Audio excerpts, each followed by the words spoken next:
Hi, it's Gab, and I'm reviewing ParaNorman, which is the new family motion capture animated 3D film this summer, which is about a misfit kid, Norman, who's, I believe, 11, and he has the sixth sense. He sees dead people, he talks to them, and he's not entirely thrilled with this gift, and his parents sure aren't. Well, his family doesn't believe it, and no one else does either, understandably, and so he's an outcast at school, he gets bullied, and the only upside is that he gets to hang out with his deceased grandmother at home. But other than that, it's a pretty heavy burden that he has to bear, and so that's a bit of a downer. And bigger downer is that he finds out that there's a curse on his small town, a town that has a history of witch hunting, and he sort of has this burden to take on of trying to break this curse and protect the town from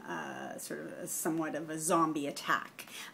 So that's sort of the bones of the story, no pun intended, and the story is a bit of a mess, a bit dragged out, and didn't quite come together cohesively for me, and that was a disappointment. On the upside, the animation looks spectacular.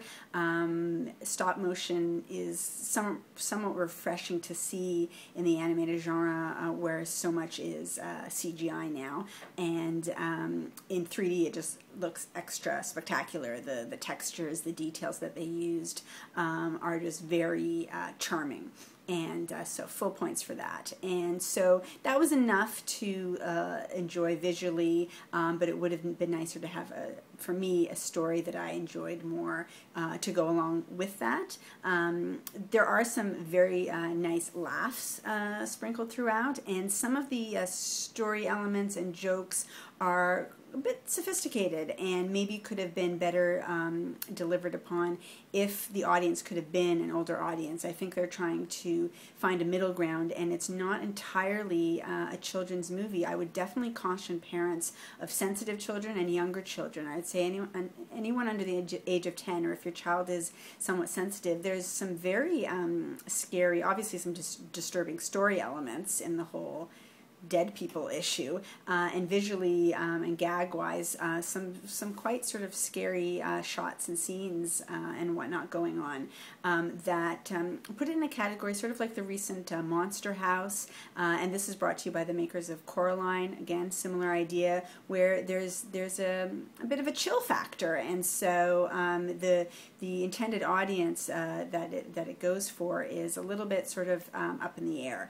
So there is definitely an enjoyment element for adults. I caution about younger children, and so in between, maybe not quite right for either group. I think it should have come out around Halloween, then maybe it would have been a little bit more fun. It's almost a bit of a strange summer film, and maybe that was part of why I didn't quite get into it fully. But it was very nicely done. It had some positive messaging. Boiled down to what I would say about bullying, although there are some other family-friendly messages attached as well. Like I say, some laughs, and really wondrous to look at. That's what I enjoyed the most. So I can recommend ParaNorman with the drawbacks and cautions that I mentioned. I give it 3.5 Gabs. Thanks for watching.